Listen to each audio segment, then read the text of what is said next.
We've wrapped up day 3 of practice for the 2025 Reese Senior Bowl, and Alabama quarterback Jalen Milroe had a bounce-back performance today in practice. We're going to talk about this and more coming up next.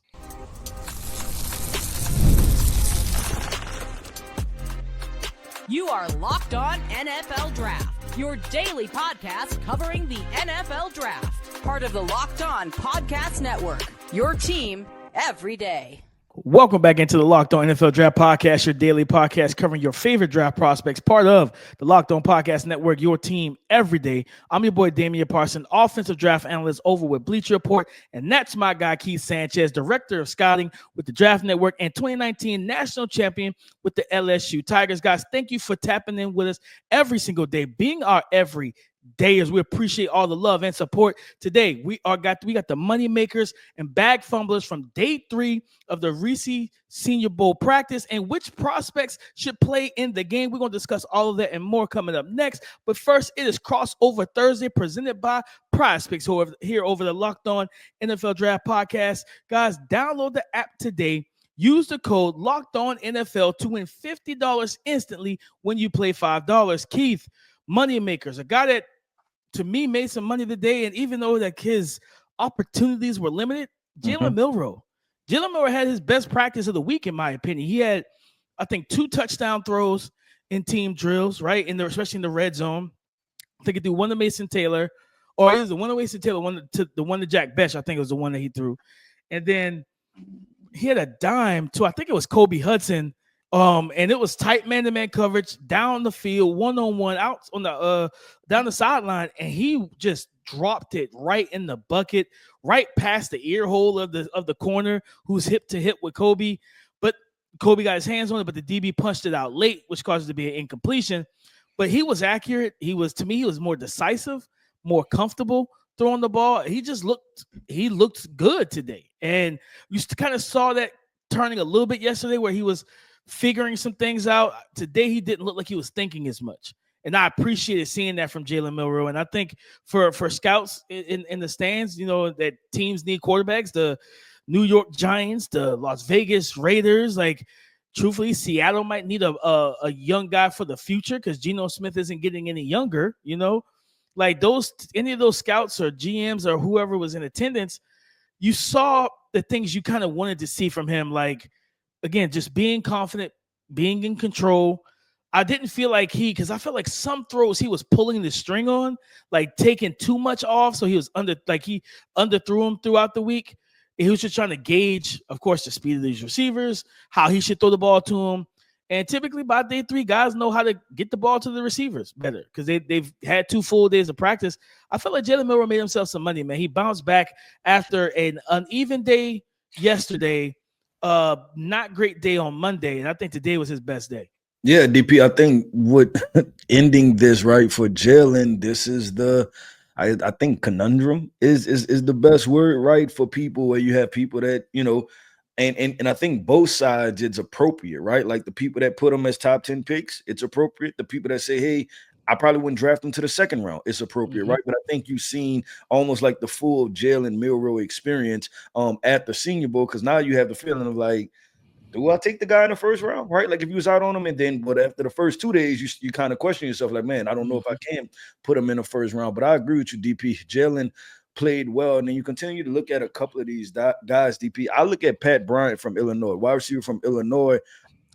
We talked about him day 1, right? We talked about him day 2, and then day 3, he really had some good reps, right? The red zone reps showing a good foot fire, and it's hey, can you get separation being a big, tall wide receiver, right? And he was able to show, yes, and it was probably DP maybe the highlight of the entire practice, right? When we talk about at the end of practice, him and I think it was Tommy Hill, the cornerback from Nebraska, going at it, and they had to go at it twice because the first time, I don't know what happened, but the quarterback threw the football, he's not wide open. It didn't look like there was a quarterback lined up to throw the football. He looks back what's going on here? He was wide open, and I was like, where's the ball? Yeah, that was definitely interesting in his own right. But then yeah, and so I look at Pat and it's like, okay, can this guy play some X? Because that's the tight confined spaces, right? You're talking about Mhm. 20-yard in right into the red zone playing press man. Can you get separation? And he showed that he can. He can locate the football, catch the football. And then I like the fact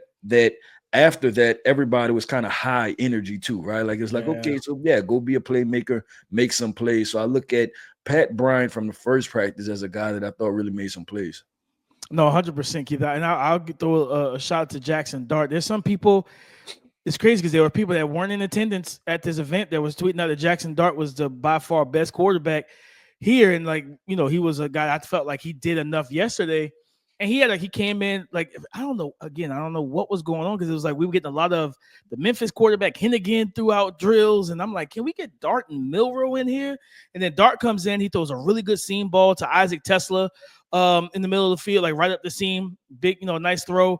And something that he's had issues with this week, he's fumbled snaps.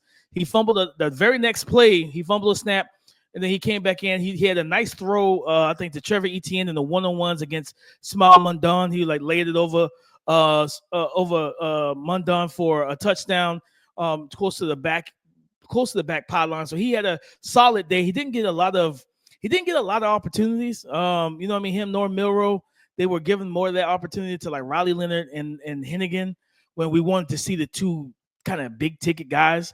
But Keith, I want to go to the defensive side. This cornerback out of UCF, Mac McWilliams, Williams, yep. 5'10", I was gonna talk about 185. him. Man, he's been good for like pretty much, and it's crazy because he's like every time I look up and he's in coverage, he's knocking the ball away. Like he's right there where he's supposed to be. He's in the hip pocket of the guys. Now, does he look like a nickel? Yeah, he does have the build of a nickel corner, but to watch him on the outside against some of these bigger body tight ends and receivers, and the competitiveness to still be able to knock the ball free, not let them big boy him, not to let them bully him. I think he had a good rep against Jalen Royals, who's a bigger, stronger receiver than he is. He's been doing it pretty much all week, man, especially the last two practices. Mac McWilliams, 5'10", 185, cornerback out of UCF, and even looking at his snap, the way you know what? He's built like a nickel, but all season he played on the outside for them. So he allowed over the outside over 400 snaps. So yes, this young man knows how to play outside corner, and maybe I'm not gonna lie, just kind of watching him out here, and then it came to my mind. He's with the Steelers right now. He was with Carolina, Dante Jackson. You know what I mean? And just a guy that's super feisty, will play physical for his size, but he's going to be right there with you the entire rep, run with you, and he's going to try and he's not going to allow you to bully him. And that's why I really appreciate it from him, because you see some guys, like our guy Billy Bowman had a better day today, but at times you do see the size kind of play against him, because he's just not strong enough to rip the ball from some of these tight ends and big body receivers and everything. Or you see some guys that just can't handle big receivers at all.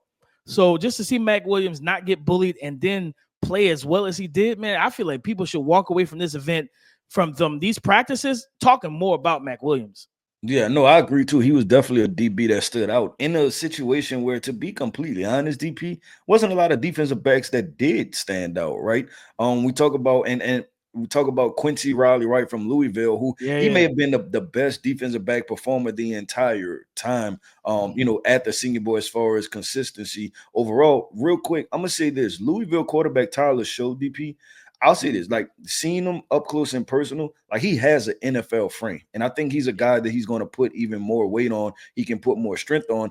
I think that what he did was just kind of say that I could hang, right? That like, it's not that I don't even belong here. I think he did enough to say that I belong. And I'm going to be completely honest, based off of his Senior Bowl film, I'm going back to the Louisville film, right? And be like, what does he do well? Because I think he does the things, and I talked about this a little bit with Dylan Gabriel, right? But he does the little things, right, where there's not immaculate arm strength. But if you're looking for somebody that could potentially throw accurate footballs, understand what's going on, right? It's like draft your backup, and I wonder if you can push him into being your starter one day.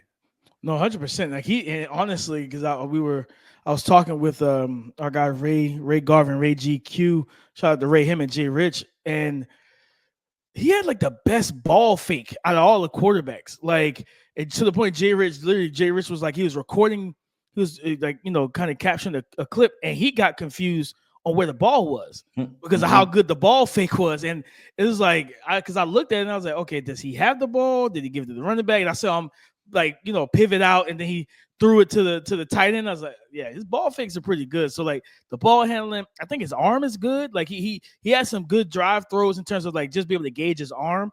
And if I remember correct, I think he's fairly mobile, like as a quarterback too. Yeah, like, he's not bad. He's not bad. He's a decent athlete. Yep, he's a decent. So I think he helped himself. And honestly, he probably be a guy that plays in the game, which we'll talk about at the end. But hopefully he gets a invite to the combine just to kind of really let that arm loose a little bit more during the quarterback drills. Yeah, I agree 100% with DP. Let's keep this thing going, man. And what we're going to talk about, the bag fumblers, right? Guys that after day 3 of practice at the Senior Bowl feel like they didn't have a great day and they may have lost themselves some money. We're going to talk about that coming up next. This message from our sponsor, Intuit TurboTax. Taxes was waiting, wondering, and worrying if you were going to get any money back, and then waiting, wondering, and worrying some more. Now Taxes is matching with a TurboTax expert who can do your taxes as soon as today. An expert who gives your taxes their undivided attention as they work on your return, while you get real-time updates on their progress so you can focus on your day. An expert who will find you every deduction possible and file every form, every investment, everything with 100% accuracy. Also, you can get the most money back guaranteed. No waiting, no wondering, no worries. Now, this is Taxes. Get an expert now on TurboTax.com. Only available with TurboTax Live Full Service. Real-time updates only in the iOS mobile app. See guaranteed details at turbotax.com/guarantees. Bag fumblers from day 3 of the 2025 Reese Senior Bowl. Keith, I talked about this guy multiple times, coming in, talked about him after we got here. But this was the day that he did not do as much for me as I wanted to see, and that's Jalen Royals out of Utah State. This was the only day where it felt like guys figured out how to deal with him a little bit. Yeah. BJ Adams was able to get physical with him. I'll say this, DP, with Jalen, because I kind of felt like that after day 2 too, that it's like he gets open, but I think he needs to mix up his bag on how he gets open, because right now I think he's kind of used to like using his power just to get soul separation, right? Like there has to be added elements to his game, I believe. I don't know if you feel the same way. But the thing is like it's weird because as you mentioned that when we watch his tape, he showcases more releases and he played with more burst on film, and I honestly, I don't know. At times I felt like just not they didn't throw that second practice. They did not throw the ball much at all for 3 straight days. Like the first practice is crazy. I was literally telling Ray this. I was like, the first practice has the better running backs and they throw the ball more. The second practice got the receivers and the quarterbacks and they run and well, the first practice throws the ball more. The second practice has the lesser running backs, but the better QBs. And they run the ball more. And I'm just like, this is totally opposite of what should be happening. You know what I mean? Like, I want to see Jalen Milroe and Jackson Dart and even Riley Leonard. I want to see them air it out and throw it more and allow Jalen Royals. I felt like, and then they rotated the receivers so much, like, to where it's like, okay, you get a rep, but you don't get back in for 7 reps. And you know what I mean? It's just like, I talk about it with running backs. I think for receivers, it's hard to get into a rhythm too. So like I saw BJ Adams have success against him. I think Mac McWilliams had a good rep against him in the red zone and everything like that, where he did not get open as quickly as you wanted to see from him, or as quickly as he did earlier in the week. So he to me, he lost a little bit of steam on day 3 compared to how he started the week, where like the first 2 days, guys really couldn't get a hand on him, or when they got hands on, it didn't really matter because he was able to power through them. Or he just had good footwork and he was able to move guys off the spot. Today didn't really feel like that as much. Yeah, DP, I'm going to go to this offensive line. And I'm going to go with, and it's going to hurt me a little bit, man, but LSU interior offensive lineman Garrett Dellinger And I'll say just completely, right? Like it seems at times he was just simply overwhelmed, right? The power, the strength, the quickness going against, especially being in a practice that he's in, right? With all of those talented defensive linemen. Well, that's the guys you're going to have to block in the NFL, right? So it just appeared to be an overwhelming thing. And then offensive tackle from Kansas, Logan Brown, watching, some of the 2-on-2 things that they did, and just even the ones versus ones, I thought that he looked like and this is not a bad thing, right? And this is probably where people had him, but a developmental project, right? Like, okay, draft him because he has the size, he has the arm length, he has the size, he has the athleticism, but he has to know how to finish, right? Like after that first second and a half, when the hand combat and engaging with defensive linemen, that process starts. What do I do, right? Where are my feet? What is my foundation? What is my base? How do I reset my hands? Where do I place my hands? All of those different things have to be put into context. And I think that right now you draft them as a guy that you work to develop at the end of the day.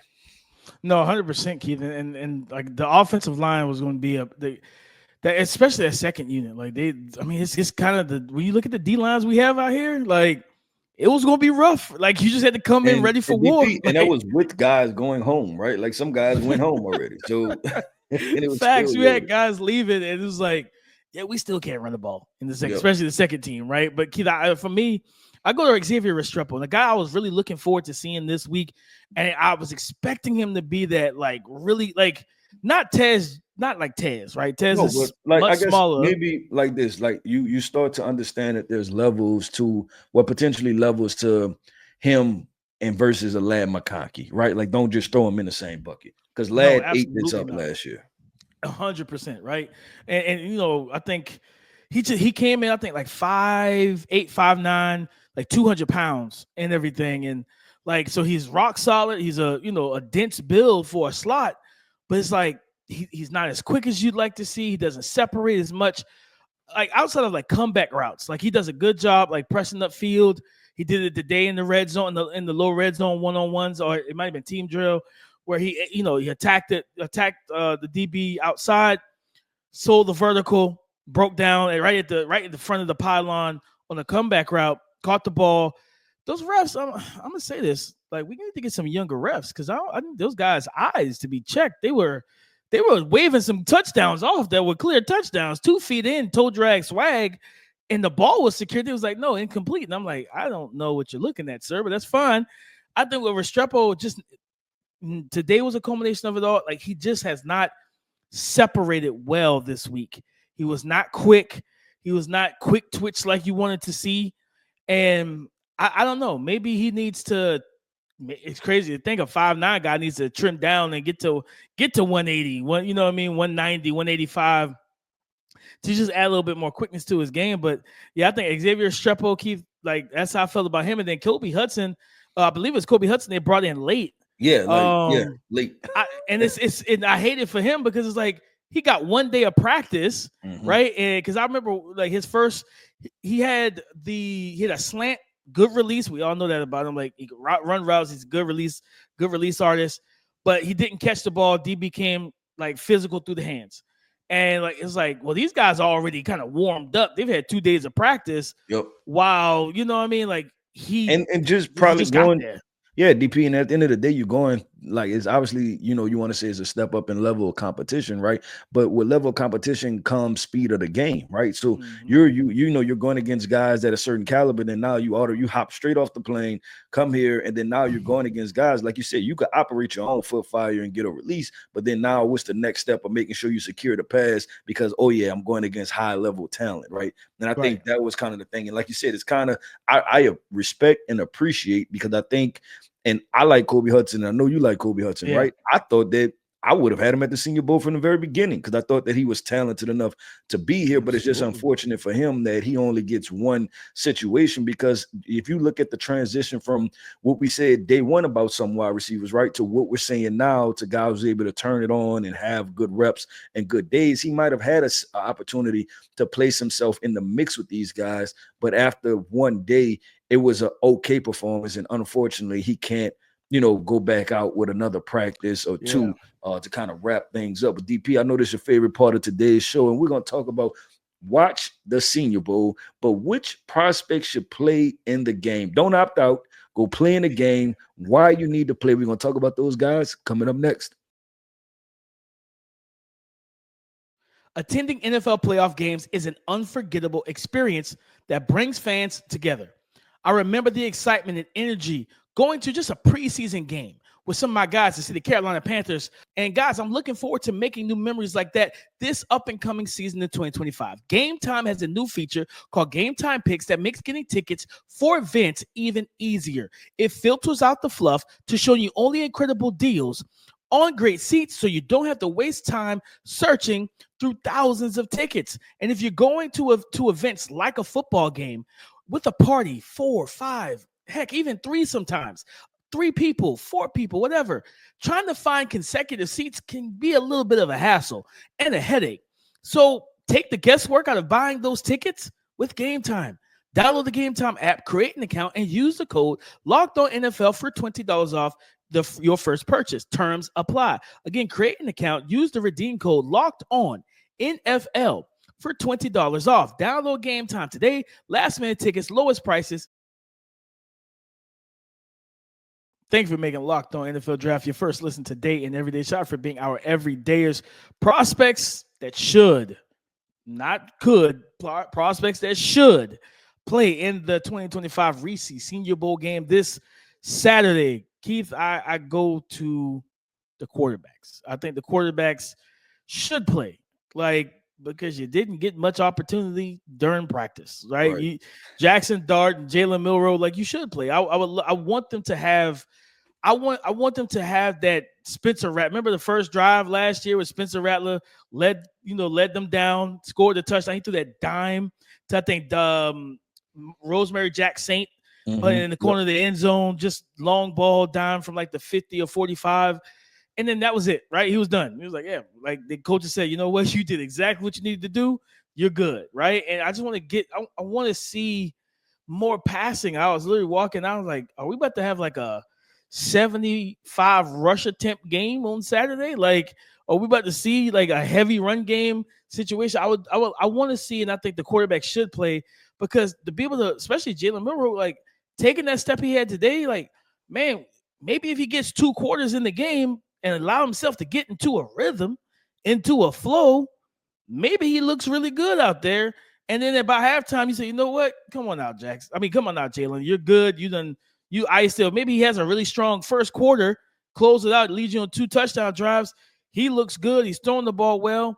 Your receivers are happy, and everybody can go home pleased, right? I want to see the quarterbacks, Keith, because I think the quarterback should play, because truthfully, this is a showcase. And you come in here to boost your draft stock, to answer questions, and I don't feel like they were put in the position to answer questions all week. No, I agree. And so what people should, I agree with that sentiment, right, with the quarterbacks. I'm gonna go with this position group too, the running backs. I think they should play. And because you talked about it with the almost imbalance of the practice sessions, but from maybe potentially a talent perspective, right? That if you're a running back for the American team, and then your offensive line has to face the defensive line from the American right team, then you have a problem, right? And you can't get clear rushes. And then also we notice that practice, as much there's certain elements to it that's full speed, right? And then there's certain elements to it that's game speed, right? Game speed is usually I feel like these running backs that have more clear opportunities to where you're saying, oh, they clearly broke that run off, right? And not just in a team period where guys are kind of thudding them up a little bit. You're just making contact, they're hitting you up high, just making, you're like, no, this guy really broke that tackle, right? So I think it gives more definitive and more clear results of success, I guess, if that makes sense, right? Because you don't know if if he would have broke that tackle, or did the safety just run up and break down? You kind of get what I'm saying. And I think them playing in the game will give them a better opportunity. And then DP, I guess if the motto has been just to run the football, somebody might as well go ahead and run for 100 yards, right, in the Senior Bowl. No, 100%. I keep to your running back point. I think the national team running backs absolutely should be the ones I want to play. Ollie Gordon and Damian Martinez. Practice is cool and you can showcase a little bit, like you said, like guys are running by you, they're just tagging you, right? Nice little tap of the arm, whistle blows. Yeah, you get those guys are game running backs, like the full contact running backs, physicality. Like, no, it's no tapping. You got to bring me to the ground. You got to tackle me. And like, I think those guys can help themselves, honestly, by playing and going out there and having a dominant, run during that game, a dominant moments in that game. Because again, those are two physical, strong backs, and not being able to tackle them and all that, like that doesn't do anything. They don't prove nothing. Like those guys want to hit you. They want to stiff arm you. They just can't because they, you know what I mean? Because it's not full contact. So I think they should play. Keith, I go to the run to the receivers on the American team. Jalen Royals, let's get you in a full speed game, right? And again, he had a foot injury that I think he played the first 6 games, 6 to 7. Foot injury. He was out for the rest of the season. Could that still be like not fully 100% healthy? Potentially. But if he's good to go, I would love to see him in a full speed game where it's not, hey, you caught a ball here. Good job. Now come off the field. We're rotating guys, right? Like you give him a couple drives and like he's able to gauge the DB he's facing and gauge how the coverage they're running and okay, cool. Like, and get into his breaks, do what he needs to do. Because, like the way that they were rotating guys, they had so many receivers. It was just like, you see him, and then you don't. It was like, oh, look, he's back on the field again. Like, that was 10 minutes. Like, you know what I mean? So I would like to see Jalen Royals and some of these other receivers play, and I hope that we get some good passing offenses as well. But, I think the quarterbacks, some of these receivers like Jalen Royals and those guys should play. And then, of course, I think Ollie Gordon, Damian Martinez from the first team, like, they didn't get as much action as like that group on the American there. Those are more like the jitterbugs. Those guys got more run action and more contact than Damian Martinez and Big Ollie Gordon. It's like, no, let's get those guys to the game and let's see how the defense responds. You know what I mean? When you got to actually hit 233 pounds head on and 220 pounds head on with a full head of steam. And hey, this is not practice. This is a real game.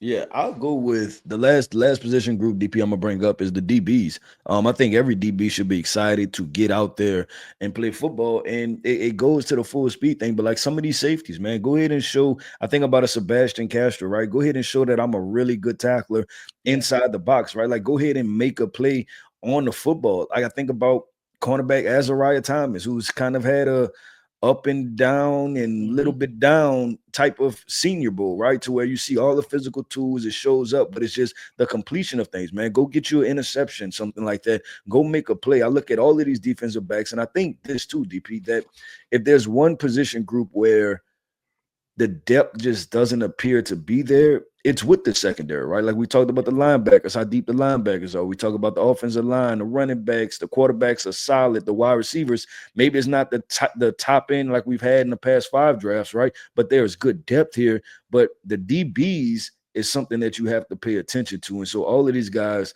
should be trying to go out there and make a name for themselves. 100%, Keith, without question. I think all of them should just go because next up is the combine. And and to be honest, everybody doesn't get an invite to the combine. So if you're a player that you haven't gotten your invite yet, Keith, I'm talking to my agent. I'm like, hey, I got to play, because if I don't play, I don't get invited to the combine. This is going to be the last time they see me up until my pro day. Right. And then it's like, what do we keep saying about like a Will Johnson? And I've seen a narrative around him just being ridiculous. Right. Oh, the NFL team's not as high on him. And I'm like, that's crazy because dude's really good, but he's been hurt. So the whole out of sight, out of mind. You don't want to be out of sight, out of mind for the next 2 months, right? Until your pro day, you know what I mean? In mid to late March. Like, no, you want to be able to go out here, play well, do it, put the best tape out there possible in the actual game. And then, hey, if you don't get that invite to the combine, that's cool. Guess what? Come to my pro day. I showed you what I could do during Senior Bowl practice. I showed you what I could do during the game. Now come watch me do my thing at my pro day and light this thing up.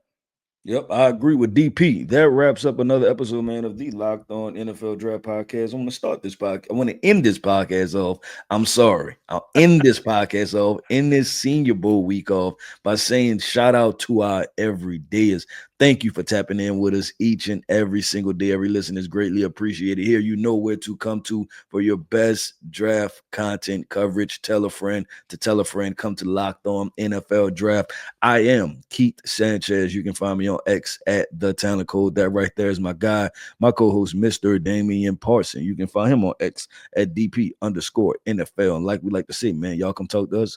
Thank you for making Locked On NFL Draft your first listen today and every day. Shout out for being our everydays. Go subscribe and follow for free on YouTube or wherever you listen to podcasts to get the latest episode as soon as it is available. Come and join the conversation again tomorrow on the Locked On Podcast Network, your team every day.